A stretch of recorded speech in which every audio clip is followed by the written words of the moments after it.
ငါသိရင်ဖုံးကြီးဖြစ်မဖြစ်တဲ့တခါကြီးလူသိရင်သင်္ဘောပင်ဖြစ်တယ်ဆိုတာယုံလားမယုံပါဘူးဗျာ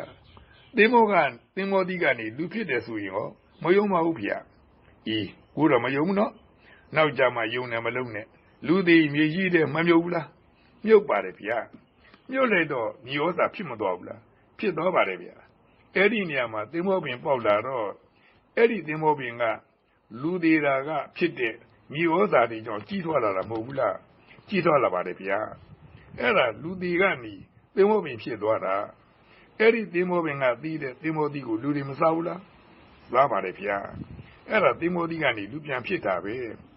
ခမည်းတော်ရုပ်ပရမတ်အနေနဲ့မကြည့်ပဲလူဆိုတဲ့ပညာသင်္ဘောသီးဆိုတဲ့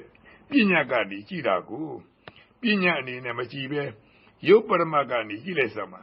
ဒီရုပ်ကနေဟိုရုပ်ဖြစ်သွားလိုက်ဟိုရုပ်ကနေဒီရုပ်ပြန်ဖြစ်လိုက်တဲ့ရုပ်တွေဖြစ်နေကြတာမဟုတ်ဘူးလားဟုတ်ပါတယ်ဗျာဒါဖြင့်ငါသိရင်ဘုန်းကြီးဖြစ်တယ်ဆိုတာယုံမလားယုံပါဗျာမယုံလည်းပဲငါကြတော့ငါရင်လာကတ်လက်အစပြဒါပါပဲ